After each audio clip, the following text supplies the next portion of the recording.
Panther film review.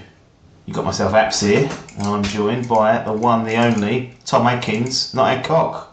How you doing? I'm very well, mate. Yourself? Yes, not too bad. Excited to get the first film review in for 2018. This is going to be the first one.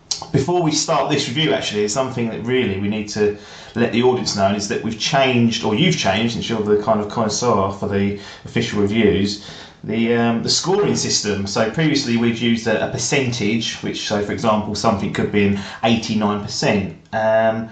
You decided to tweak that and change that. Can you let the audience know what you've changed it to, and perhaps the rationale why, so they understand what's going through that little head of yours? Yeah. So we've now gone from a score out of 100 to single digit 1 to 10. Yeah. We have included a 0 in this. Yes. 0 basically means we had to walk out the cinema or not finish the film because we hated it so much. And what was the reason behind changing it to single digits? Because I know you was a big fan of your percentages. I was, yeah. I've just felt it was more cutthroat. Yeah. When deciding a film.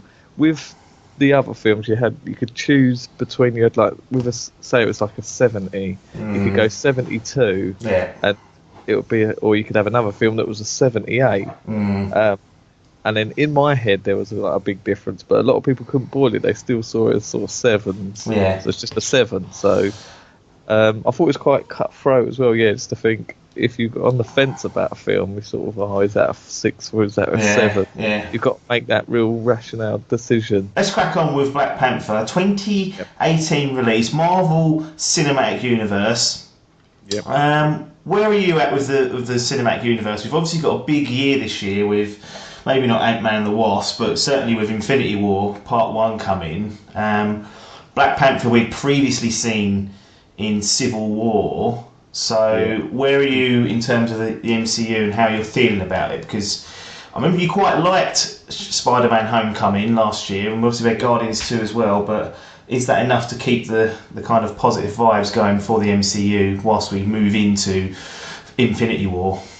Yeah, so I'm all up to date. I only just got up to date after watching Thor Ragnarok only a couple of weeks ago. Great film, just shout out. Yeah, great very film. good. After rewatching Homecoming again, Spider-Man, and it sort of went down again. I think I got all caught up in the hype. It's funny how after watching a few other films, you sort of rewatch it with other people and your mood changes. Yeah, well, you did watch it with the Bale brothers, which is me and Biff, so we can have that impact on people of dragging them down to our level. Yeah. That sometimes can have an impact. So yeah, so I think I got caught up a bit on that, but so I was downbeat, but then watched Thor Ragnarok and loved it. Yeah. So I'm all caught up on there, and I'm all ready to watch Black Panther. I've watched them all. Yeah. All caught up, all good. So let's start with Black Panther and its plot. I mean, how did you feel like this story was told? I mean, can you set it up without spoiling it for the audience as well? Probably not. No, I can't. So yeah, basically, it's pretty much it's a difficult story because it's almost like an origin story. Yeah. But because of what you've seen the character in Civil War, we were unsure about where the actual timeline of the film stands. We had to read it out, didn't we? To go home and get it. So it sort of carries on from the MCU, from Civil War, but then sort of resets itself, so you learn who the character is. Yeah. But it's basically, it's the story of this Black Panther, how this character becomes the Black Panther, what his job does, and it all revolves around the world that he lives in, this place called Wakanda. Yeah. And all about this special material that they have hidden there, which is very powerful. And it's about his quest to keep that secret from the arch nemesis that is chasing him. Yeah. I mean, it's more. It is a story more around the origins of Wakanda and that tribe and that civilization, isn't it? And also how Black Panther comes to be. It's sort of like I guess you could say, not a coming of age story, but as a first solo outing, it's establishes Black Panther as past, what he's done in the past, what he does in the present, and you kind of get a feel for what he may potentially do in the future. how did you feel that the film was acted? I mean, you had quite an ensemble cast there, and there's been some really positive vibes coming for Michael B. Jordan. His portrayal of Killmonger. So, I mean, were you impressed with the cast and what they delivered for you in the end? And let's not forget little Martin Freeman pokes his head in there as well. Yeah. To be fair, he was probably the worst one out of them. Yeah, he was, yeah. I mean, we've discussed it before, but what, like, they've got just get an American to do it. Why has he got to be an Englishman doing an American accent? Well, they say about Rick Grimes, but, you know, they've had to put in the old British for that, but... But no, I thought the cast were brilliant. It was a really good ensemble of them. Most characters were likeable. I had a few issues with the main character's sister. Just found her a bit annoying after a while.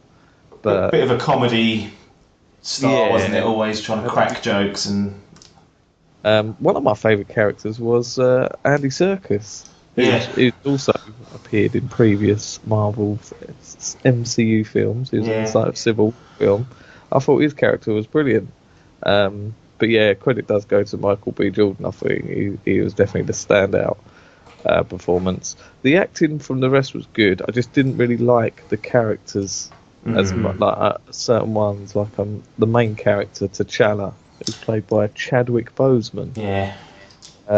I just found him a little bit wooden, but the performance, like his performance, was good. I just warmed more to Killmonger, Michael B. Jordan's character. Yeah, I thought he was brilliant. I'm not quite getting the best villain since the Joker type vibe. I don't think that's necessarily to do with him. I think it's more around perhaps the writing and he didn't have enough meat behind him. It wasn't as focused on him as what it could have been. But he sort of appeared at the beginning of the film and then didn't turn up for about an hour. Yeah. I was like, oh, that's a shame. Yeah, well, I think I would have preferred it if they'd focused solely on kind of like him for a little bit more, but it wasn't to be. I think it was a great performance for Michael B. Jordan. Let's take a look at some of like what we call like the core movie or the core film elements, which include like soundtrack, cinematics, action scenes, special effects. The standout parts for this movie. How did you find the actual movie experience as a whole? What were some of the good points and any bad points that you'd like to highlight? So as a whole, it's a good experience. It's worth going to see. The way it looked impressive. The CGI was pretty good. There's a couple of scenes where a bit suspect. One falling fight scene that we've mentioned. Yeah. Talking that's a bit sus, but for the most part, it's a Marvel film, so it's going to be very CGI heavy. Yeah. It looked okay for most parts. And the sort of the big wide shots of Wakanda and all that look pretty cool. They've done a good job there. The standout thing for me in this film was the soundtrack. Right. It was executively produced by one Kendrick Lamar, so I'm a big fan of. Sneaking in. So he put his mitts all over the soundtrack. So it's sort of an original score, but then has this sort of like hip hop rap vibe over the top of it. It works really well, especially with the Killmonger character having his own sort of theme tune that kicks in every time he turns up. And I was a big fan of that. I think that's definitely one of the plus points of this film. Yeah. Anything that you didn't like about the film, or perhaps that you wasn't as impressed with? I think just the general plot of it, really. When you boil it down to the basics, I just found it too. They didn't really add anything to the mix. No. It's a sort of standard comic book film. You've got your standard setup of a hero rising, your baddie coming in, and that journey. There was no sort of heavy plot twists. I was expecting things like that. It's hard to say without ruining it, but there was something there that it didn't click for me to say this from a good film to a really a brilliant film or something that sticks with you. It just wasn't that click. But when you put, like I say, I'm trying to think that I like the soundtrack. I think it looked good. The performances were good. Like I say, some of the characters are a bit wooden. But there's something there that just didn't click with me. Yeah. That's fine. That sometimes does happen with films. Let's move into kind of the final verdict. What's your final thoughts, and then eventually your official score for Black Panther? Panther. So my verdict for the film: it's a good film, definitely worth watching. My advice is do not listen to any of the reviews because they well oversell it. Well, this is what I think this is the biggest problem for me with this film was seeing these reviews. It's hard to hide from them these days on social media and things. Yeah. So sort of saw the score, saw of it, and so in my head I'm thinking, right, we've got quotes here that are saying this is the best villain since the Joker, the highest rated movie, Marvel movie. So we're going, bloody hell, this is going to be brilliant. Yeah. And then when watching it, thinking, okay. Yeah.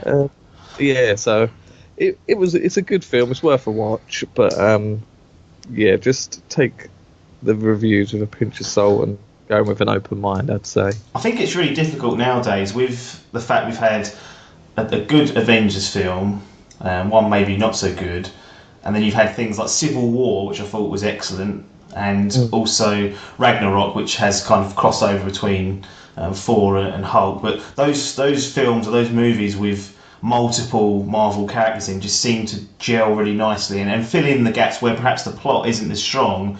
You have that interaction between the characters, which is really interesting, and if it's done well, which it has been done several times, it's good. And then when you go back to a solo film with no one else really in it, unless it's really, really strong, it's hard to stack up against what's come before it. That's how I find it anyway.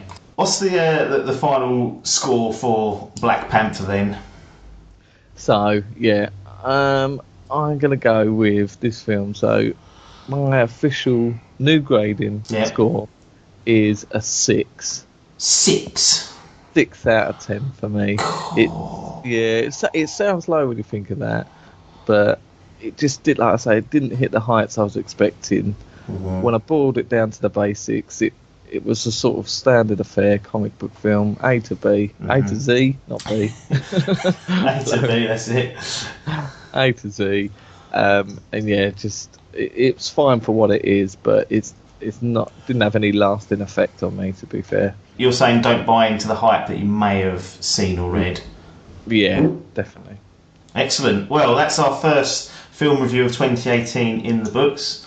Black Panther scores itself a 6 out of 10.